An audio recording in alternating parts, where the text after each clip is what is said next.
Hi, thanks again for tuning in to Jacksonville for Life, a local nonprofit organization promoting a culture of life in Jacksonville. You can see our hostess, Karen Ellis, is not here. She's home with her newborn baby. Lord willing, she'll be back next month with us, and I'm praying that she lets me bring the granddaughter on, and I can play with her while she talks. Something that's happening in Jacksonville that not everyone is aware of, the importance is, and that is the final election that we have here locally. Mayor's going to be decided, a couple city council, and you say this isn't really going to affect abortion. Roe versus Wade is national.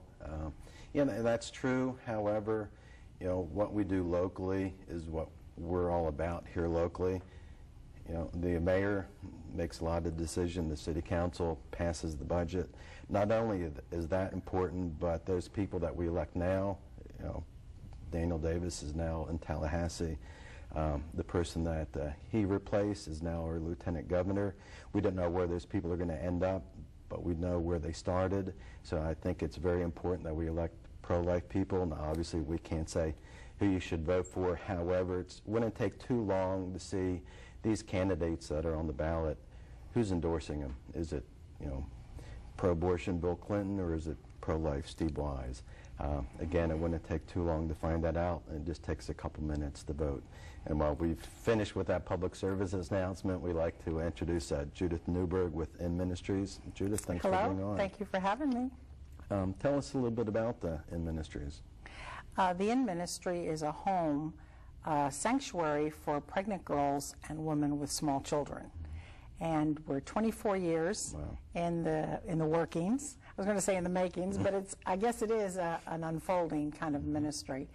And we're located on the west side of Jacksonville. Very nice. Very nice. How did you come by that location on the west side? Well, we were blessed. We first opened up in a small house on the west side, 1 street south of Park and Blanding.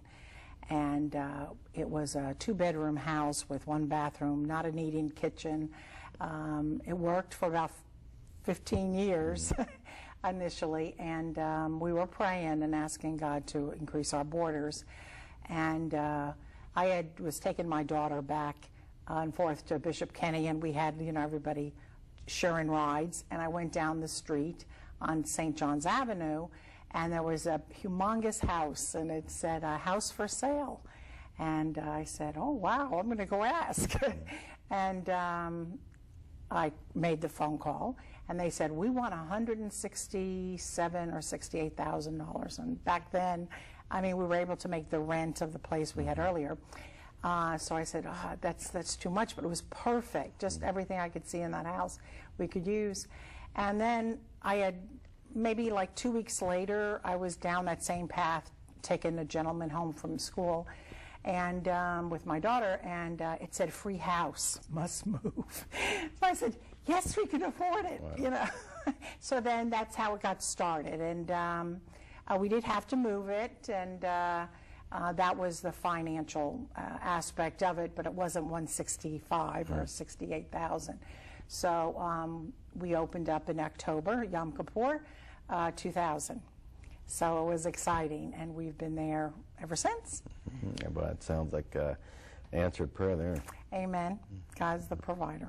Yes.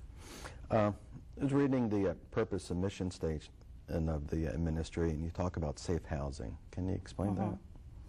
Well, one of the things is we get an array of different young ladies that come from the highways and the byways. I want to first of all say there's some girls that live at the inn or have come for interviews or need help out, not naturally housing, but they come from good homes. Brad, they come from good homes, and they've made a mistake, and mom's hurt and dad's disappointed. He wanted to take that young lady down the aisle with a white dress, and he put all his, go for it's into her life and his family. And then he's disappointed, and sometimes there's hurts, and the girl's on the run, and the boyfriend always looks better than dad and mom at the time. There's a lot of anger there, and that's one thing what we try to do is to take young ladies like that and have time out for moms. And number two, some girls we have that are living in cars. And you say, oh, no, not here in Jacksonville. Oh, yes, in Jacksonville. Or they're living near a crack house. And some girls have dabbled into drugs. And so what we try to do is to get the time out to say, there's another opportunity for you.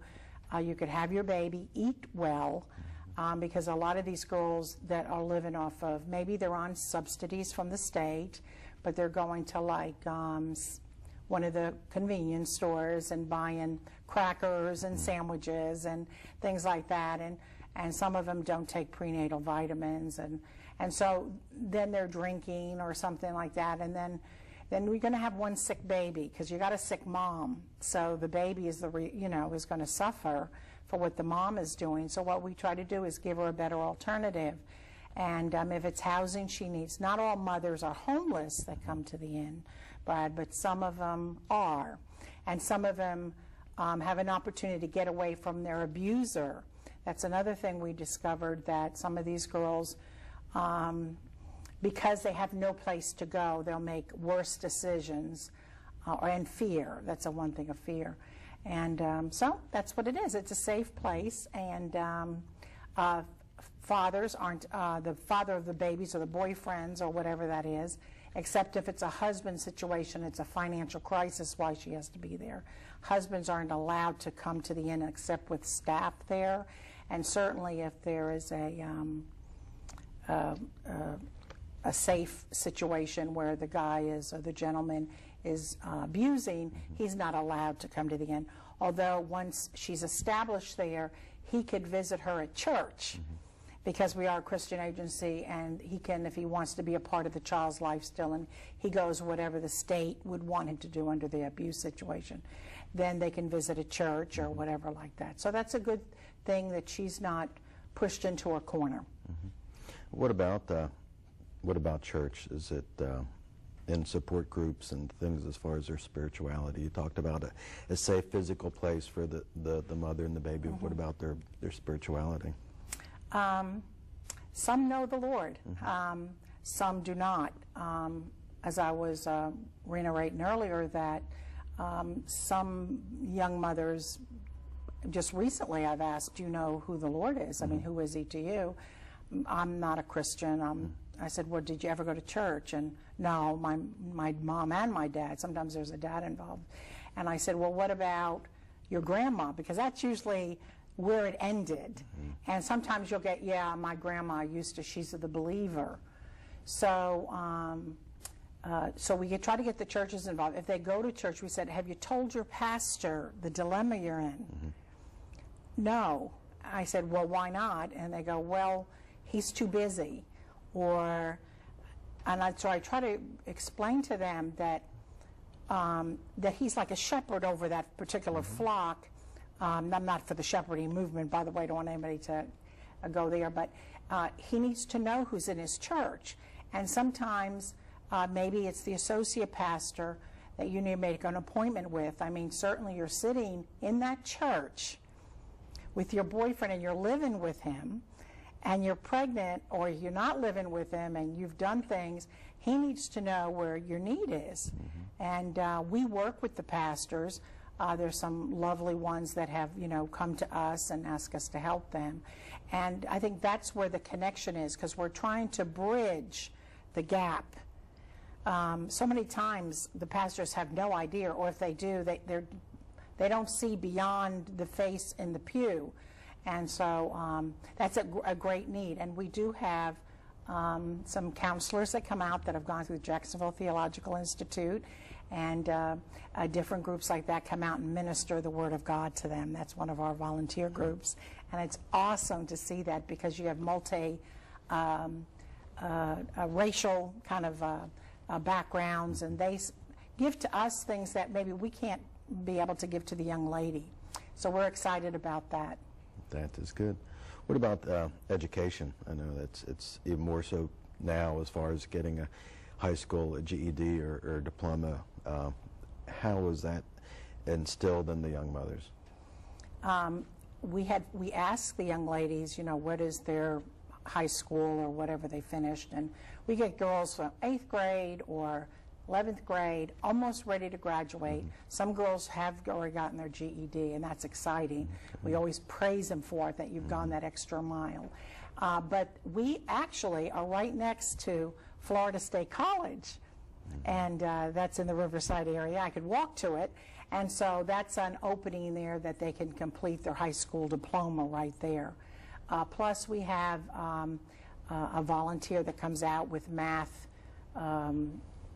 help if in case they're slow, if they're taking a GED, that they need some help there. So we want them to finish their education. Depending upon what month they are in their pregnancy, that we have to, each case is a little different. But we also try to get them to go to work, and if they're not too far along, because they like money in their pockets. Yes. And so I thank God for our community. Has a lot of good things, Brad, to it, and it's a matter of bringing it in this great big wheel. I like to think of the pro-life movement as a wheel, and the heart of God is in the center of the wheel, and different spokes is Jacksonville for Life, the End Ministry, Emergency Pregnancy Service, First Coast Pregnancy Center, you know, the Promise House, and the different ones, and we need to network more together so we're informative, you know, that yes, we have this to offer, instead of saying, well, this is mine and this isn't nobody else's. And that's where the Lord wants us to be. May they be one. And I think in all aspects of Christianity, as well as the work, the highways and the byways, we need to know where we are. I like the Gospels, because Paul wrote where he was. You know, and it wasn't that he didn't want to share it with anybody. He wanted to know when he was being persecuted and when everything was fine, you know, when he was shipwrecked or whatever. And Peter, you know, they all knew he was hung upside down. You know, it wasn't a big secret because they all knew what was going on. And I think really that we need to really maybe get together, these pro-life agencies, and really share the heart of God there and pray together. I think that'll be a good thing. How about that, Brad? Oh, yes, I agree. There's no reason to, you know, go with the wheel, reinvent it, or to sit there and say, well, you know, this is ours, and you know, someone comes across and does something better than someone else. You know, that's fantastic. Like we shared earlier about some things down the road, you know, that isn't being met locally, that you know, someone needs to pick the ball up, and who picks that ball up and who carries it, you know, let the Lord decide, not us. You talked about the education assistance. Is that something that you can assist the young mothers as far as financial assistance, where to go and who to ask? Because that's yes. If they're taking a GED test, we go ahead and take care of that finances of it, depending on where she's at. We have a program that's called the Building Fund. And if a girl is workable, if she can work, she puts $25 a week. I know that's tuppence, but a week for her savings. And for things like this, for her testing or whatever she needs, if she needs any kind of screening or something, we assist them with that. Plus, we get really good help with the Hope Fund. You know, that comes at Christmas. The Hope Fund helps with girls that are needing. If they have a car and they need to get back and forth to school, we can get like tires for them if they need tires, and this way makes it a little bit easier for them. Yeah, I like to hear what you're talking about, the instilling a savings in them. Absolutely. It took a long time in the works. We were at one time early in the ministry, we were charging them $25 a week, and we did that as an instill because the way we were raised, you know what I mean? You got to give to the kitty, we used to call it, you know. And we always had intentions to give him back, but I tell you what, pulling teeth to try to get him, especially when they were working, that's my money, you know. And because we live in a different world, Teresa, the co-director, she's a blessing, we decided we were going to go ahead and do this building fund, and they have like a ledger, and they see how much money they have, and so when they leave, they have the opportunity to get all those assets back, and it's really good because it helps them put on electricity for deposits or whatever else they need. So it's really a good thing. And not to sound like my pastor, but it's it helps so much as far as, you know, having your budget. This is what God's given you through a job or what other sources of income. You know, save this percentage, give the church this percentage, and boy, not having financial pressure, especially on a young mother, young family. That's, you know, they're so far ahead in the game, being that, having that instilled, that they really won't probably know that for later in life. Well, we actually, Brad, get calls back, because I mean, some of our children are grown adults. Yeah, 24 years, sure. And it's an awesome thing. We have one young lady that's in Stetson, and that's an awesome thing. But they come back, the mothers thank them because they made a different decision that maybe they would have done on the whim. And that's so many times that what's happened is they're afraid. There's an easy out, and they think it's the only out. And we actually have mothers that are mothers of the children that have gone into a situation, but they said, gee, in volunteers, you know, I had a child that I terminated. I didn't have any place to go. I didn't know this place was around, and they didn't have anything 30 years ago like this. Because, Brad, when I used to march against abortion, and if I can say this, in '86, October of '86, it started. I was going to Agape Community, and I was in one of the mainline churches, and they said, well, Agape Community, I don't know if you know it, it used to have, everybody used to meet on a Tuesday and then a Saturday night. It used to be Saturday Night Live before Saturday Night Live came. And you had the Episcopals, the Catholics, the Pentecostals, you know, it was just really, really nice. And they were talking about pastors against abortion. Now, this was 1986. And I said, well, I can do that. Now, I had a small daughter at the time. She was 7 and a half. Her name's Rebecca. And I had a 1-year-old. And so I said, well, we're gonna go there and march. And we went to Baptist Hospital at the time. Each group went to different hospitals, although we knew that St. Vincent's at the time wasn't doing abortions, and I don't know if there was I guess the people who knew where abortions were being done. So I said, well, I'll do the Baptist Hospital. So I went to the Baptist Hospital and we marched. But we were asked to bring a sign with us. So I told my daughter Rebecca, I said, we need to make a poster. And she looked at me at 7 and a half, Brad, and she said, cherish, don't perish. Nice. And we made our poster. And we used that poster every time we went to San Marco, and where the abortion mill was there. And it was really indicative of the pain involved in abortion. And from when mothers, at that time we could march on the sidewalk and pray, and they could see that. It made some heads turn around, and I know many were ministered to, and I know some children were not terminated because of that, and others that were out there marching. But that's basically how we got started on that, and it took a 7-year-old girl at the time with her heart. But the Pastors Against Abortion, now, you know, today, would there be that? You know, Pastors Against Abortion marching against these Planned Parenthood places. Do you know one, if any? I mean, it would be awesome if there would. Yeah, I know of a couple. I know they go to the courthouse once a year, and I know we have Run for Life and March for Life and all that. That's an awesome thing. But I really think the awareness that pastors need to get out of the pulpit sometimes and really look at things. And there's a place for everybody on this, because it breaks the heart of God, and it should break ours, you know.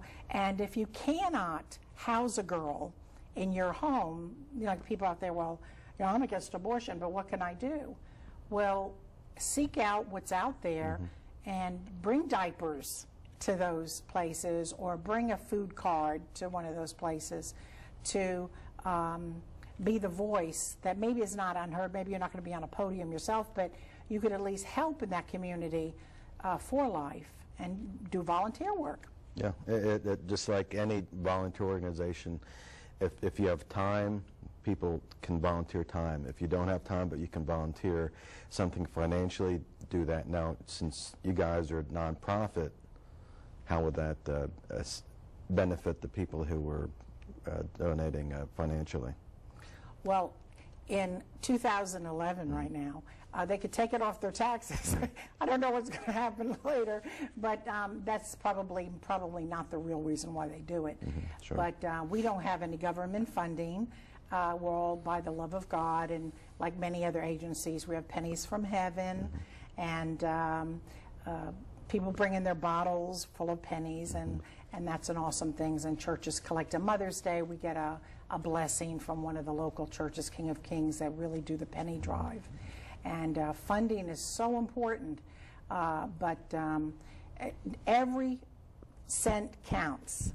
You know what I mean? Everything does, because if you realize, I don't know how much people pay to keep their houses running, but this isn't a little office building that we're doing things out of, passing diaper wipes and clothes, and that's a nice thing to do. But we're actually housing the mothers. You know, we have the ability to have 6 mothers and their children there, and you have to take care of their bodily needs. You know, the Lord said, what is it good to say, you know, be well with you, and you don't take care of their food, clothing, and shelter? I mean, you have to put your money where your mouth is. And so every penny counts. Like I said, somebody could sponsor. We ask for sponsorships. If somebody cannot have a girl there, they say, I can do this. I can sponsor one girl for a week. I can give $10, you know. And it does add up. And like I said, our electric bills, I don't know how your electric bill was. I mean, we were going to bring a campfire out in the middle of the room to keep us warm. I'm teasing, but we've always been blessed, Brad. You know what? And this is God, because we've never had our electricity turned off in these last 24 years. Either house, never. I never had our phone disconnected or anything like that. And people don't realize, if you look in the yellow pages, you'll see where the is indicated, and it's under the first pages of the yellow pages, and it's called Abortion Alternatives. Right. And that has been a good site, and many other pro-life agencies are under that, because it's the first call when a girl is looking for an abortion. She looks under A. So she's going down the thing, and she said it's a safe house, you know, okay, she's looking. And this is when they call us, or they go to one of the emergency pregnancy service or First Coast. They want help. Sometimes it's an abortion situation, and sometimes you can catch them in the run and try to tell them that there's another opportunity for them to make not a hasty decision, make a decision that will affect their life to be prosperous and not destructive in their behavior. So. You talked about alternatives to abortion. What about adoption, counseling, and referrals? Okay, we're not an adoption agency, the in ministry. There's some wonderful adoption agencies here in Jacksonville, and some wonderful attorneys. And so when a girl says that, yes, I'm thinking about placing, what we do is we go through the books of a basic decision making with loving and caring. And what we do is we give them the information on making good decisions, and we refer them out to a number of different agencies that they're choosing. We do make some phone calls. Sometimes the attorney or the agency will come out directly to the ministry and minister to the girls, their pros, what they're looking for, to take the scariness off of it. You know, so many times you have like a bad feeling, like, oh, I could never, I'm going through 9 months of this, and you think I'm going to give my baby up, I'll rather terminate it. You know what I mean? And it's just stinking thinking that happens. Okay, so what we try to do is give them information that there is open adoptions, you know, co-op adoptions. Nothing has to be a secret anymore. And it's not because you didn't love your child to place it. You lovingly placed it because you knew what you had at that time wasn't where you wanted to be raised if you had the opportunity to be the child you're carrying. And we always go through, at least I do, the Moses story. You know, Yep. and what I just do is, at that time, Moses' mother and father had to make a decision for him. Of course, they had a little girl, and girls were okay back then, but when they wanted to destroy the firstborn of all boys, so the mother loved that baby. She said it was a beautiful child. So what she did was she made a basket, and actually the sister was the one that put it down the Nile River. And of course, that went to a very expensive home. That child was picked up, and that's where Moses got his name, drawn out of the water. And in that, God returned that family as one and used that young boy because the mother unselfishly and father decided that child's life was not a possession. It was a gift, and they had to trust God in that gift. And there's so many wonderful families out there that wish they could have a child. And so we think of it unselfishly. But if they want to parent their child, that's fine. We have as many cribs and bassinets as we do beds. So so we're not all, you know, well, you have to do this. It's not a you have to do nothing. It's where do you want to come? Where do you want your baby to go? You know, it's a healthy decision. It's a nurturing decision. And so we give them all the information. So it works out really well. I mean, you know, and if anybody wants some more information about that, they can contact our ministry. And there are, again, like you said, options besides abortion. Yeah, adoption is an option. Yep. You know, so that's what we try to minister to them. Tell us about your gem store. Okay. Well, the girls that live there, they have projects to do. They go to classes, they learn to crochet. I mean, we do fun things too. It's not all, you know, you got to scrub the closet. Of course, we don't do that. But we give them projects to do. We have classes to go to, whether it's a volunteer class, or they want to do an extra, oh, I want to plant in the garden or something like that, or they want to sweep the porch or do something a little extra. We give them gems, and the gems are they're valuable. Nice. And so they get to cash them in, and we have a lovely gem closet. And actually, we tell the girls, while you're here, you never have to buy diapers or diaper wipes or clothes. I mean, we have an array of different items that you can purchase. Sometimes we have mothers that live there that also have another small child. And so she has to take care of the needs of that child. And we get so much out there from the community, the believers that come and give us wonderful clothes, wonderful toys. And I don't know if we have time, but at Christmas, we have an annual, in fact, it's 24 years, a Christmas Eve party. And we have St. Nicholas show up, and he shows the love of God. And we have the Christmas story given. Last year was cute. We had my granddaughters were the angels and the Marys, and the Dolly was, of course, Christ represented it. And they showed the love. They actually gave scriptures, and then we gave out the gifts, and it was awesome. And all those gifts were from Resurrection Catholic Church, a school. They give. They have for the last 15 years provided many gifts, plus other agencies give a toy. And the children actually give the gift instead of buying for themselves, or this is for my teacher. They go out and buy a little toy for the child, because we give them, a lot of the mothers that come back, that is a tradition for them. Judith, let me ask, I know we're out of time, but how can someone get a hold of you at the in ministry? They can call us at 904-388-7730. Very good. Okay. And we're on Facebook too. Oh, very good. In Ministry. Yes, and so you can get through that, and we're on inministry.org. And we're actually building the website, so I hope it's finished again. We redid it, so I'm hoping it'll be finished by the time. But please call us. Very good. Thank you for watching. Until next time, do something. Save babies in Jacksonville.